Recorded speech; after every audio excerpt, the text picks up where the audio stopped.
Hi, and welcome back to my channel. You may be wondering what I'm doing with all these gorgeous books, and so am I, because I haven't read a single one. I have had the OwlCrate YA subscription box for I think about 7 months at this point, and I haven't read a single book. So I thought, what better way to figure out if I should keep my subscription or not than to read the books that I've been paying nearly $50 for, because I have the book and goodies box. I'm gonna try and stay awake for 24 hours-ish to get through as many books as I can. I'm not gonna stick strictly to 24 hours, just from tonight to tomorrow night, how many books can I read? And then I'm gonna go through and I'm gonna do an average of the scores to see whether or not I think it's worth my money. I finally got into the adult subscription box, but I've only received one book so far. I'm gonna keep that separate from this pile because I'm strictly looking at the YA subscription box. The goodies that the books come with were a hit or miss. Recently, I did get some good goodies.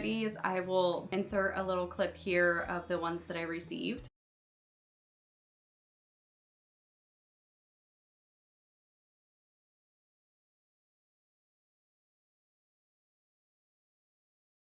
One being the One Dark Window bottle opener and the Lord of the Rings bowl, which I love. For this, I have 7 books to choose from. One is Castle of the Curse. It's very pretty. The books are gorgeous. The scores on Goodreads of these books aren't always the best, and I think that's what's deterred me from reading them. Also, a lot of them are part of a series, and I don't really like starting a series until it's completed, because by the time book 2 comes out, I don't remember a single thing that happened from the first book. I've decided I'm gonna try and get better at that by keeping notes of things that happened in the first book, because other people are reading the series actively as it's coming out, and I just have to step away and not be a part of that conversation because it'll get spoilers, and by the time that I'm reading it, once the series is done, usually old news. The next one is Your Blood, My Bones, which I am obsessed with this cover. I've been wanting to read it just off of that, but I haven't got to it. Heartless Hunter, which I know a lot of my friends rave about this book, hoping that I like it.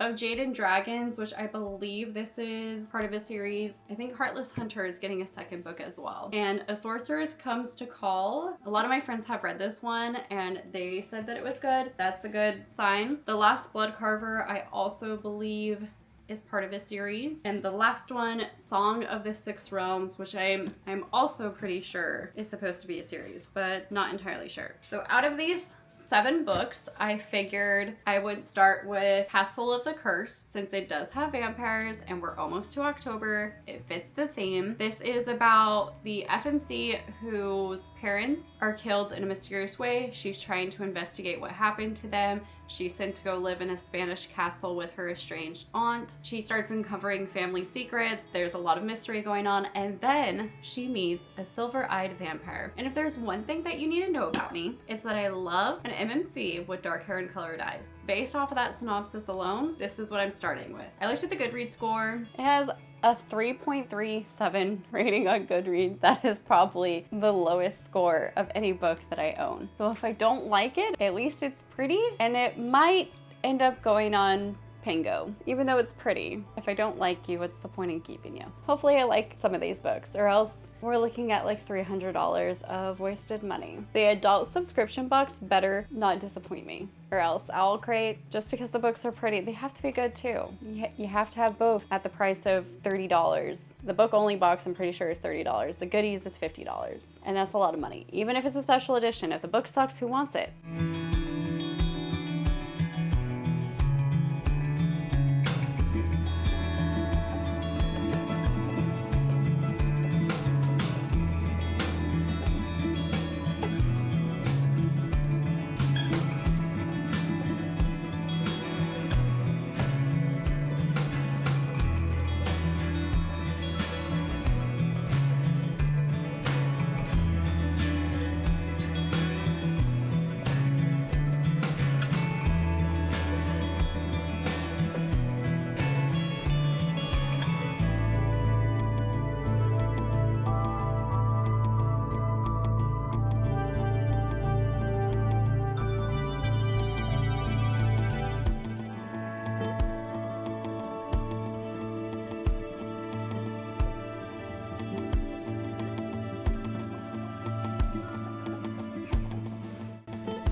am on page 69. I also vote for every book ever to come with a ribbon bookmark because it's convenient and it's cute. Feels very classic. So far, I have no idea why this book has such a low score because I'm actually liking it. It has this mystery. The storytelling is very atmospheric, gothic, and a creepy castle with stained glass windows which kind of match these sprayed edges.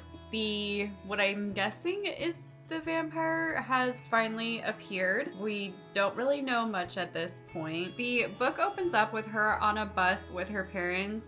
There's a total of 26 people on it, including her. And out of nowhere, this black smoke comes in. Once it clears, she's awake and aware, but nobody else is. Everyone has died. She feels guilty because she begged and begged her parents to take her to New York. And of course, this is where all of this happens. After her parents pass away during that incident, she doesn't have any family to go to. The US government put her up in a mental health facility because they said that she needs to be medically cleared before they figure out what to do with her. They said they're trying to find a relative that can take her in after she's released. They finally found the relative, which is her estranged aunt that she had no idea existed. She gets a letter from the nurse from her aunt explaining, I'm her mother's sister, and here's this photograph. And when she gets the photograph, it kind of ignites a memory, but she's not quite sure. She remembers the room, she remembers something bad happened in it, but other than that, she has no idea. The government went to the news and had her stand there while they made a statement saying the bus had a leaky gas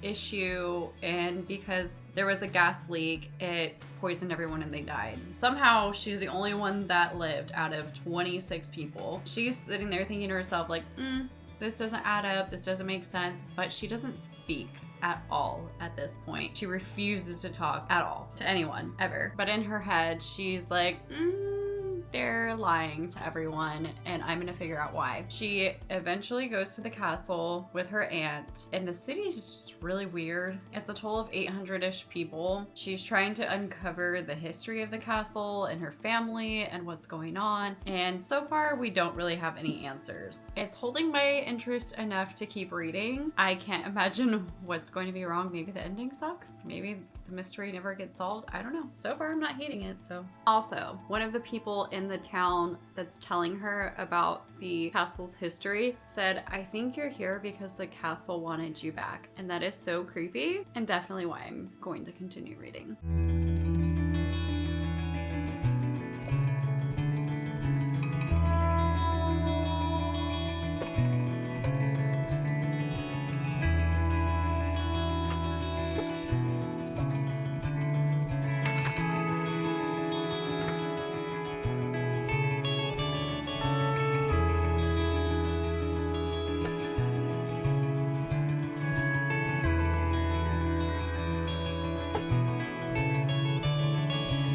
Something interesting just happened. I feel like this book is going to get so good. I'm still waiting for the other shoe to drop on when it's supposed to be terrible, but so far it's good.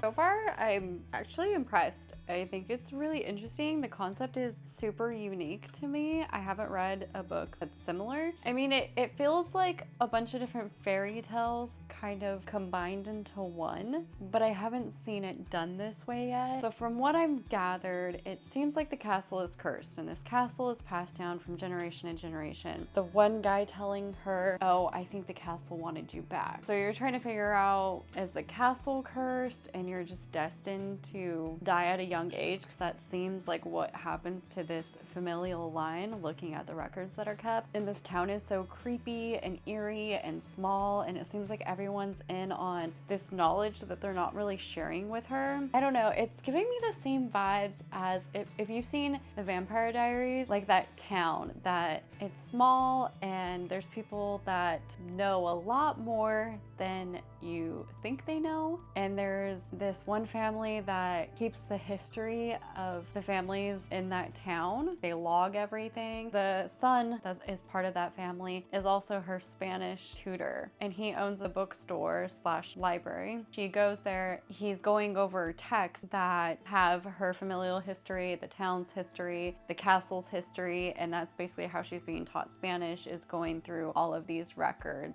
And it's just interesting because you have where she's in the castle and she's trying to unravel her past, her history, why she's there, what happened to her parents. Then she goes into town and sits down and they go over all these books and stories that seem like they might be more true than anything. I just really love when characters are opening up a book themselves, doing research. I think that's so interesting. I also am wondering if there's going to be a love triangle. I'm not sure. There's one character, I don't know if I trust him. I feel like there's something off, but I don't know if you're supposed to feel like something's off. I'm curious. I'm 104 pages in, and so far I don't really have any complaints. I'm officially halfway. We don't really have any answers. I'm really liking it. I'm not one for pet names at all. Little mouse and little bird drive me nuts, but he just called her my favorite flower. Some parts of it seem cliche, and there are some popular tropes in here, but I'm not minding it. I'm not having a bad time. I'm not really rolling my eyes. There's maybe one spot where I rolled my eyes a little bit, but other than that, I really like the vibes.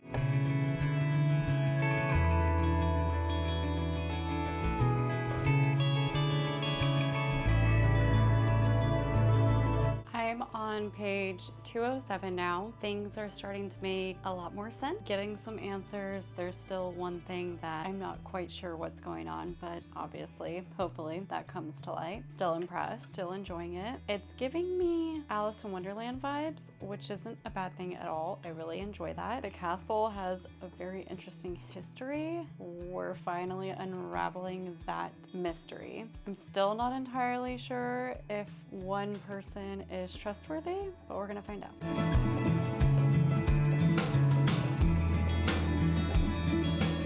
You said you were over me. I am not over you. I am beneath you. He drops to his knees, and it's the last thing I expected.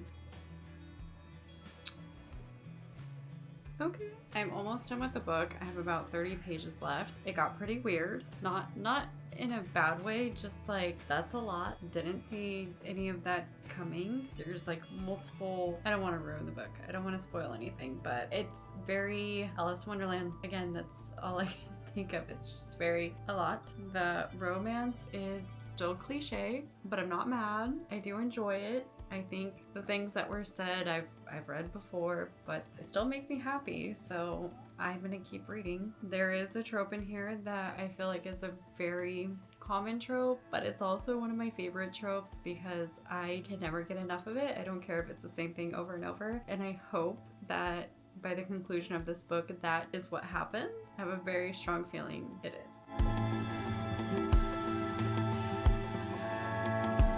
Finished it. I think for now I would rate it a 4. I wanted to keep reading. It kept my attention. I'm not the craziest about love interests that come off almost as insta love. I like a build up in the relationship, especially over a span of 2 weeks. I know a lot of books tend to not really give that lately, at least the ones that I've been reading. That would probably be my biggest complaint, but other than that, I thought it was a really interesting story. I think it's perfect for fall and spooky. There's witches and vampires and a couple of other things. I don't want to go into detail as to not ruin it, but I would say that I am pleasantly surprised, especially looking at the reviews. I was like, I'm gonna hate this. I'm not gonna have a good time, but I actually did.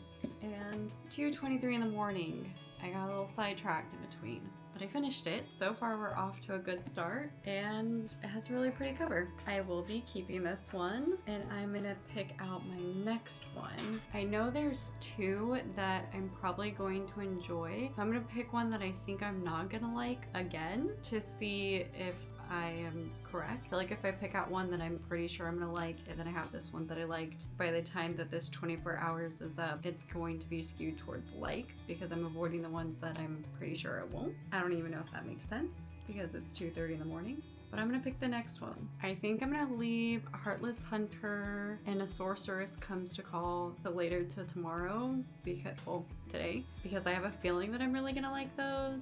I'm probably gonna pick between Your Blood, My Bones and The Last Bloodcarver.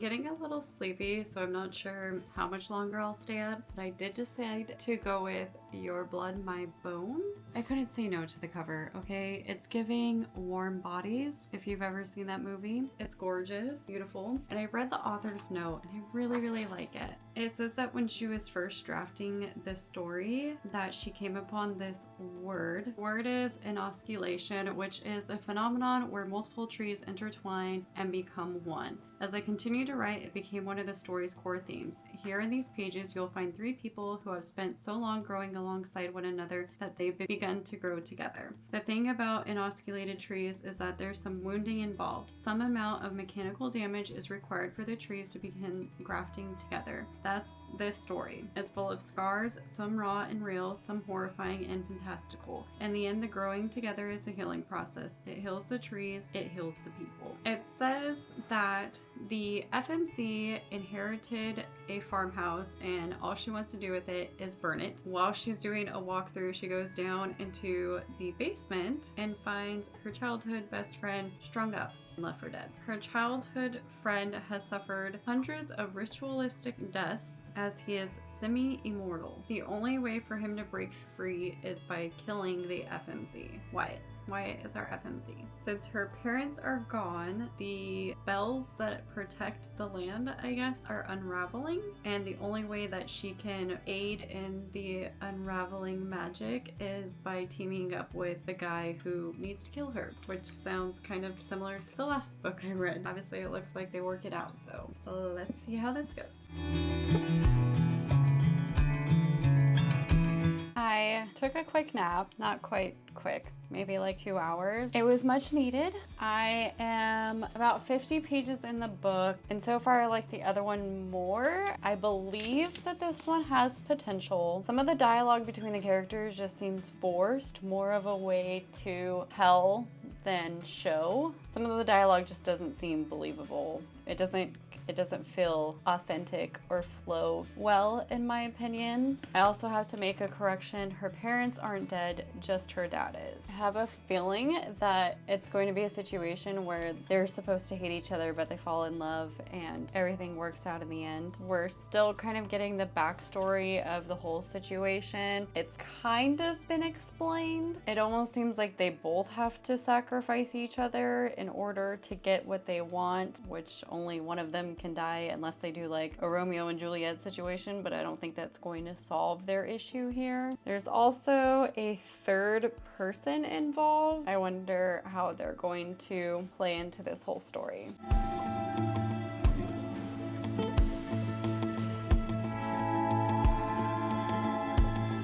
The writing in this book is very beautiful. The descriptors are really good. It's definitely very eerie. I'm liking that. It has some similarities to Castle of the Cursed. There's a lot of like blood magic, it seems. So far, Wyatt, who is our FMC, has showed up at the farmhouse that was her father that he left for her. She goes down into the basement. This all happens within like the first 3 pages. She goes down in the basement and sees her childhood friend strung up, withered, and he looks like he's dead. And she's like, oh my god, I'm gonna help you, get you down. And he's kind of reacting strangely, so she knows something's off. She goes outside. She's trying to get a hold of her mom, but of course the phone has no service. Typical. She's like, okay, well, I'm gonna walk down the road until I get some service. I'll call my mom, she'll know what to do. As she's leaving, there's these hooded figures, men, I think. Seems like everything is very odd. And they're saying, oh, the monster needs an offering. And there's these hints that they're kind of letting her know that Peter, the guy that's in the basement, needs to be sacrificed. Goes back inside, trying to find some answers because she has nobody to talk to. She finds some journals from her dad that kind of go over the history in this place. And it seems very far-fetched, but things are starting to line up and make sense. And it all just seems very, very spooky, very witchy. I'm waiting for the moment that he gets out of the chains. I hope she lets him out. Maybe not, because he wants to kill her, but I feel like that'll progress the story. Did I take another nap? Absolutely. This is probably gonna have to span more than a day because I have just been really tired lately. It is now 7:21 on Sunday. I work tomorrow. I'm not going to make myself absolutely exhausted before I go to work for a week. I'm gonna just do what I can. I left off on page 79. I'm gonna do my best to at least finish this one and hopefully start another. And I think I'm gonna leave Heartless Hunter and a Sorceress to come last, which means I have 3 others to get to before I can get to those. Good news is they're all about 300 pages. It shouldn't take me too long, but I also love my sleep, so it might take me a little bit. I'm gonna get back to reading for like the 5th time now.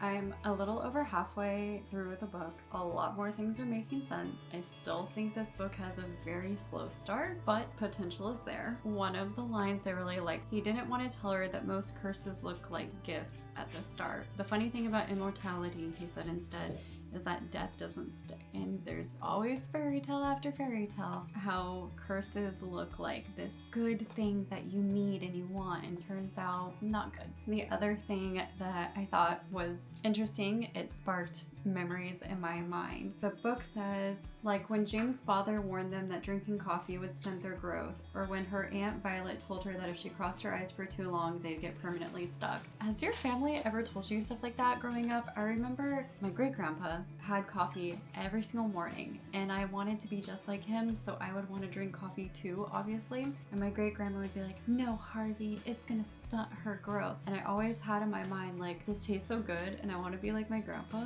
but I'm gonna be really short. But as a female, I guess it's not a bad thing. And I remember my stepmom at the time said, if you chew and swallow your gum, it's gonna go up to your brain and tie in knots. And I still swallowed it sometimes. Or if you stare at the sun, you're gonna go blind. All those weird, like, little childhood things. If your parents ever told you something weird, or your family ever told you something like that, let me know what it is. Another line that I really liked is, this world feeds on itself. It is hard and it is cruel. It's no wonder you've spent centuries at its mercy. Death is a lesson you cannot seem to learn. Here it is in simple terms. Your pig was killed because men need to eat, and so do I. I cannot continue to gnaw on the bones of temporal beasts. It is not enough. And this book is definitely getting eerie. It's like pet cemetery, haunted hotel, farm, creepy zombie.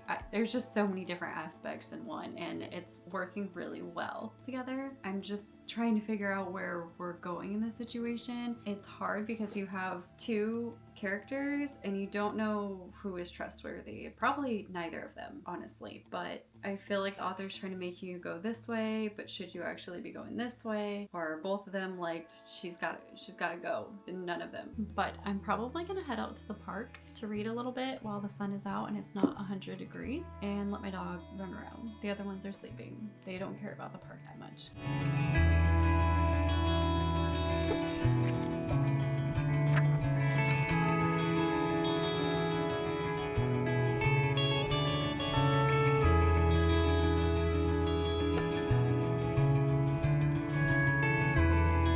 every time I go to talk, another plane goes over, so hopefully the audio sounds good in this. If not, it is what it is. I am now at part 3, and all I really have to say is a lot has happened, but at the same time, like, nothing has happened. The setting and the imagery, so good. We're at page 231, and I still feel like not much has happened. I feel like this book could have been quite a bit shorter. We still haven't had like a big battle scene or big reveal. I mean, there's some reveals, but they weren't earth-shattering. They weren't anything that you weren't kind of already aware of. So far, I like the other one more. I like the imagery and setting in this one more. I love the haunting and the creepy and the zombie-ish feel, but I guess I like the story and the characters more in the first one.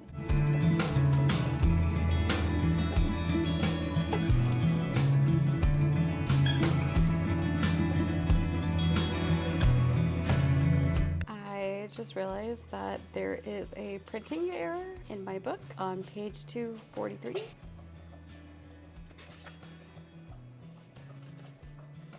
It's like 2 pages, and they ripped off the bottom half. I hope this is what it's supposed to be. So that's nice.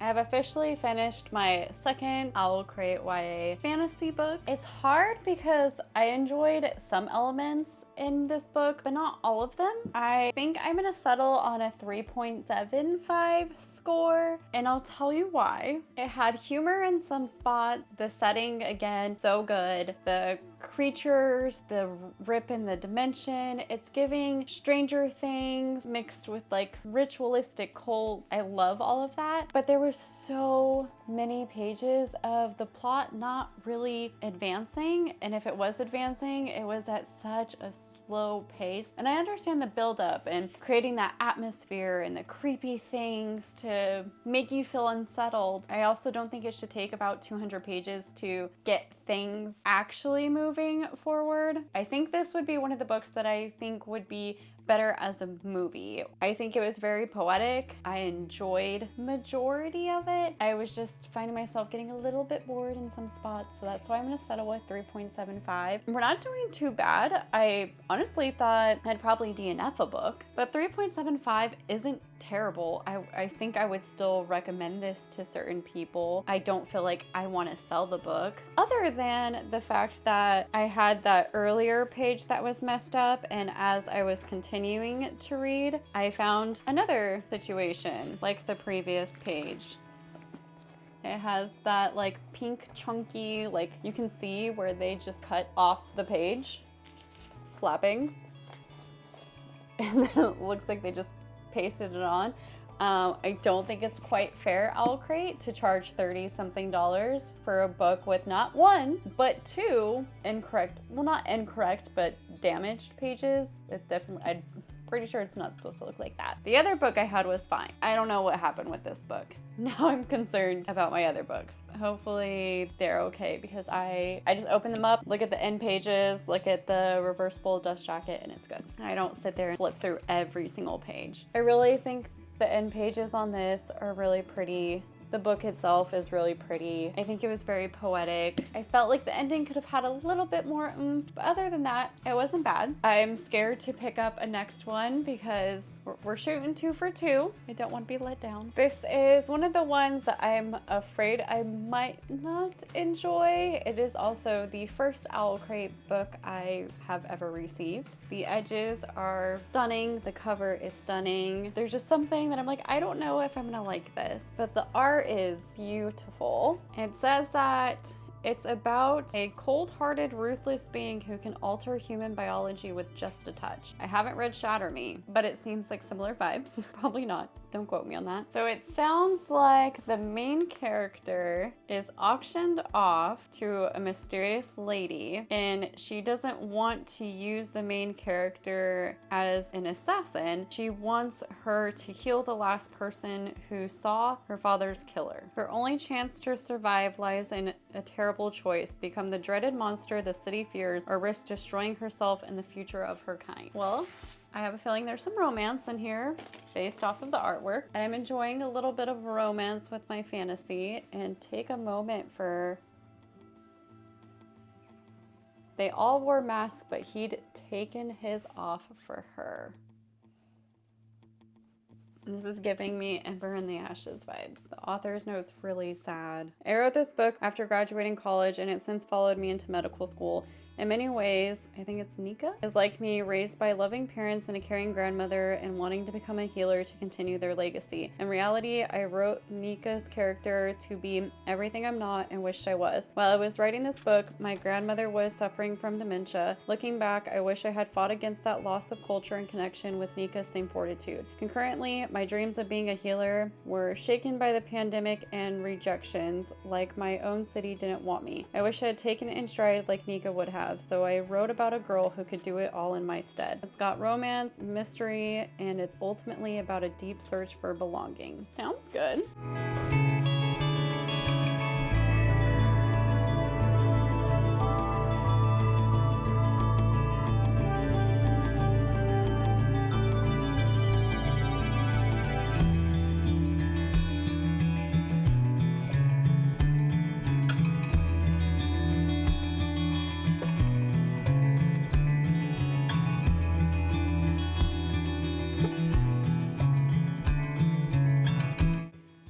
I don't know if I'm going to be able to finish this book by the end of the day because I am quite tired. I spent some time outside with my dog, and being out in the sun just makes me exhausted. It's 3:37 p.m. I am on page 59. There is a total of 367. I don't know if I'll be able to make it. My eyes hurt, kind of overreading at this point. I may or may not be watching the Great British Baking Show. I'm gonna try my best, okay? I'm trying here. I'm probably going to have to do the other half of the OwlCrate book on a different day because once I finish this, I will have only made it through half of them. So far for this book, I just keep proving myself that I need to just never look at Goodreads scores ever. My opinion can still change, obviously. I am only, not even 100 pages in, but it's written well. The words are captivating. You can really tell that she does have medical knowledge. I work in the medical field, so I'm reading some of this and I'm like, okay, yeah, I can definitely tell that she has medical knowledge. A lot of it is making sense, and it's nice to read a book that's fantasy based, but still has anatomy and physiology. There's a lot of culture in this book. It talks about foxes, which are a really big symbol in a lot of different cultures. And then another interesting part is she can heal you or kill you with skin to skin contact. She could also get sustenance from animals. So if she touches them, she is able to pull the nutrients out of their body and replenish herself with it. She has officially been purchased and is now on her way to that location. None of that's a spoiler, that's on the synopsis. It obviously happens within the first 4 chapters. I'm curious on who the love interest is gonna be. She did say that there's gonna be some romance in it, and there's 2 people that I'm like, is it you or is it him? I'm kind of as cliche as it is, I'm kind of hoping that he's not a prince, but they're rich families. Their family is, let's say like Amazon level, Tesla level. They have money and they have power. And I'm kind of hoping that it's the brother to the girl that bought her. I'm a sucker for girls that get picked by the prince. I don't care if it's cliche, it's a book.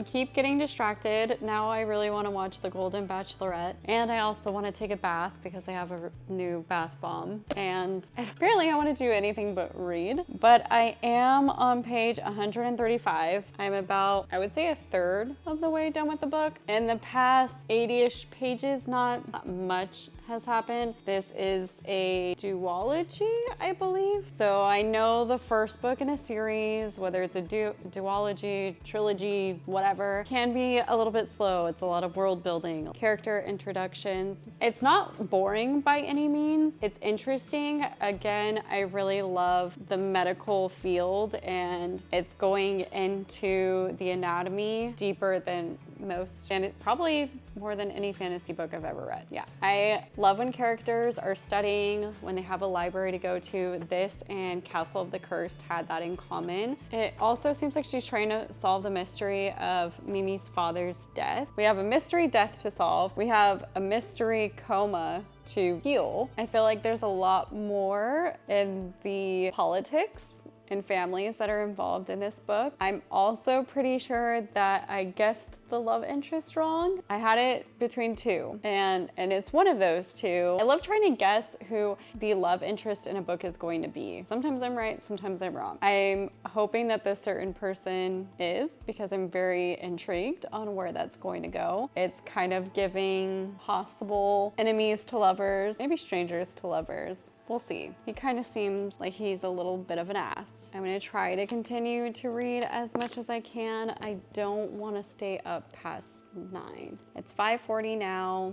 I have a couple of things to do tonight, but we shall see. Did I watch The Golden Bachelorette instead of read? Yes, I did. But I also got back into reading, and I am about halfway done. I'm on page 173. We're getting there. I have a theory on who killed their dad. I'm hoping I'm right. I feel like the author's trying to push you one way, but I got my eye on someone over there. And there was a paragraph in here that I really like. My son was born with a hole in his heart. I have a cousin who was actually born with a hole in his heart. He was told he wouldn't live past 20. He is in his 30s now, and he has 2 kids, doing good. So this caught my attention. From the moment I found out how bad it was, I knew he was dying. It was a race against time, trying to find any way to give him one more day. Surgeries, medications, therapies. But that's the thing about losing someone slowly. Every day you have to watch them slip away from you, no matter how hard you hold on to them. Some days it feels like things might improve, but then comes a fresh cycle of grief. At least with Quan, I lost him all at once. And I think that's very, very true. When you have somebody in your life that has a chronic illness, you watch it steal them from you slowly, versus when somebody's killed in a car crash, it's unexpected. It happens at once. I cannot say one is worse or better than the other. I have lost people due to chronic illnesses like cystic fibrosis, and I have lost people like my best friend in high school to a car accident. Both suck, but I can understand as a parent how hard it would be to watch your child each day worsen and there's nothing you can do. That's very painful. I left off on a page where something interesting happened. Somebody that I think is kind of a dick did something sneakily nice, and now I'm wondering where this is going to lead. We're picking up, so that's good.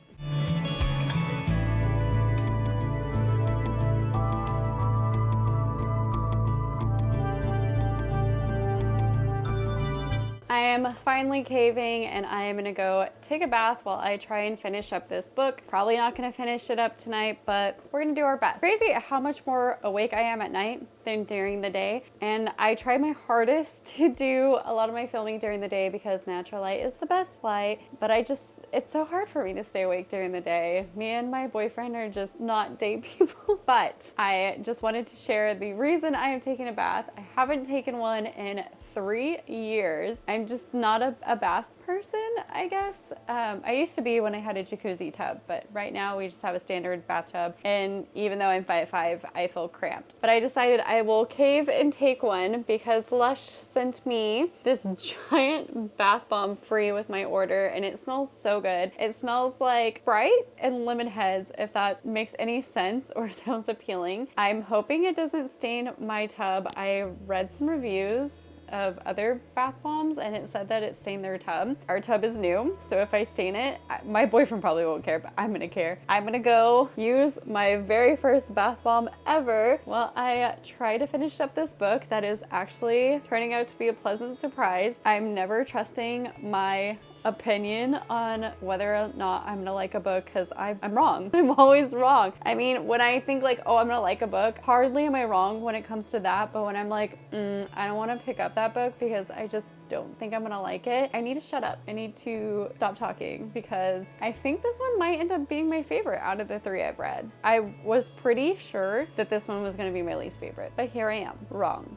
Good news, the bath bomb didn't stain my tub. It smelled really good, loved it. I got pretty far into the book. I only have about 80 more pages to go. I'm really tired though, and I work tomorrow, so I'm gonna try and finish it up tomorrow. And I don't think the way I feel is going to change. I definitely think this is going to be at minimum 4 stars. I'm actually having to force myself to put it down and walk away so I don't regret being alive tomorrow morning for work. I know it's gonna be super busy because it's a Monday and I work 40 hours this week. I don't wanna start off already exhausted, but it's really hard because I need to know what happens. We're in the middle of an intense conversation and something big was just revealed. Really wanna know some of the characters' reactions, but sleep is important and I've already not got enough over the last 24 hours. I will let you guys know how I feel at the end of this. And then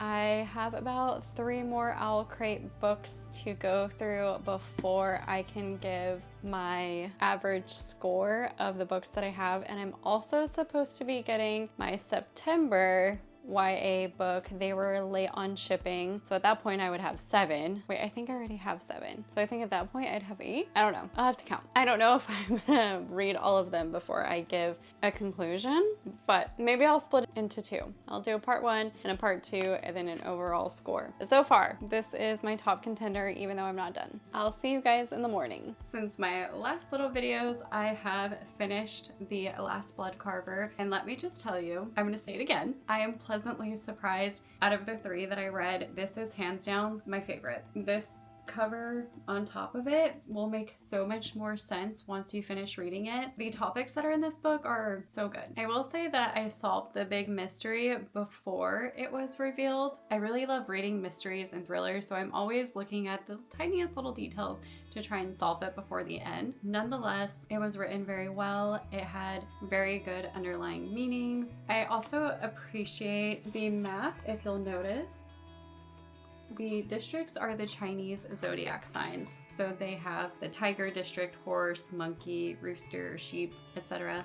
I thought that was a cute little art in here. The author made the world Vietnamese inspired. They do share the same zodiac sign, which I didn't know until reading this book. Culture is also a very big part in this book. I love how the families are shown. I love their relationships, especially one of the characters' family in here. I don't want to say too much because I don't want to spoil anything, but I am very pleased. Also, one of the characters in here is a very good example of culture exploitation. Unfortunately, that happens more than it should. That character is not likable. You do understand some of the reasons why he does the things he does, but in the end, you can't put yourself above everyone else. On top of me asking for every book to come with a ribbon bookmark, I think every book should come with an annotated chapter from the author.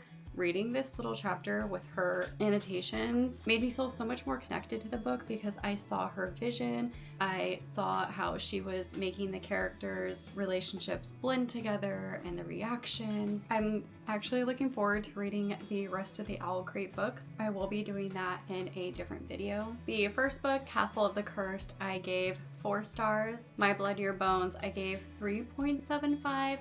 And this book I gave 4 stars. So that gives us an average of 3.91666666, and a lot of 6s with a 7 at the end, which isn't bad. That's out of 5. That's a pretty good average. I did get another book in, which would be At the End of the River Styx, and the edge has a little cat, so this is so cute. But now that adds to another book I need to read. But thank you for joining me. I hope to see you again in the next video for the remaining books, and happy reading.